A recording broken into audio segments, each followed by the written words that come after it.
सुल्तानपुर पट्टी स्थित कोसी नदी में अवैध खनन की सूचना मिलने पर तहसीलदार अक्षय कुमार भट्ट के साथ में लेखपाल को लेकर छापेमारी अभियान चलाया गया, जिसमें रामकिशोर के खनन पट्टे का आज शुभारंभ लेबर के साथ लीगल तरीकों से किया गया है। कोसी पार बाजार गेट से मुकंदपुर, बेगमाबाद तथा निगम घाट से आगे तक खनन माफियाओं द्वारा अवैध रूप से वाटर पंप लगाकर ट्रैक्टरों की मदद से अवैध रूप से खनन किया जा रहा है।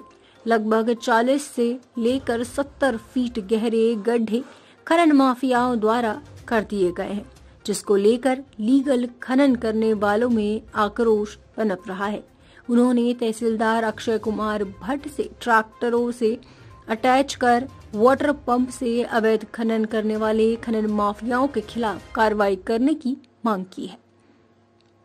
बाजपुर से मोहम्मद हनीफ खान की रिपोर्ट। यह पिछले 2022 में 15 जून को काम होने के बाद जो सरकार के द्वारा खनन स्वीकृत होता है, उसके बाद भी ये जो पार को काम है निगम से लेकर बाजार वाले गेट तक दिन रात अवैध काम चल रहा है।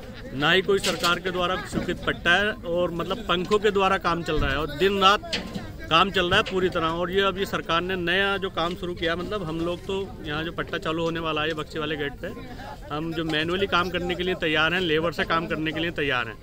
और जो पार को काम चल रहा है उसकी कोई रोकथाम नहीं है। कई बार शिकायत करने के बावजूद भी ये कहा जाए तो एक तरीके से इन सब अधिकारियों की मिली भगत से ही काम चल रहा है। इतनी शिकायत करने के बावजूद भी वो काम नहीं रुक पा रहा है। जो पार को काम है मशीनों के द्वारा और पूरी तरह जो पंखे लगे हुए हैं, अवैध काम चल रहा है। तो मेरा तो सीधा कहना है ये मिली भगत से काम चल रहा है। प्रशासन और शासन के द्वारा जितने भी लोग हैं इसमें सब पूरी तरह मिली भगत है उनकी, ये जो काम चलवा रहे हैं अवैध रूप से।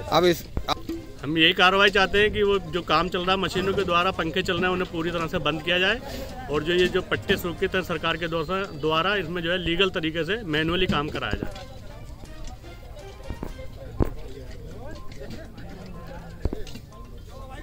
पहले भी सूचना आई थी तो जिसमें 2 ट्रैक्टर और 2 पंखे सीज किए गए थे राजस्व और पुलिस दोनों विभागों के द्वारा संयुक्त रूप से। अभी मेरे संज्ञान में आया कि कुछ लोग फिर भी नहीं मान रहे हैं, तो मैंने तहसीलदार को और इनको चौकी इंचार्ज को निर्देशित किया है कि इसमें यदि जो भी व्यक्ति नहीं मानता तो उनके विरुद्ध आवश्यकता पड़े तो FIR भी दर्ज करवाएं और जो सामग्री मिले, चाहे पंखे हो चाहे ट्रैक्टर हो, उसको जब्त करें। क्या नाम आपका?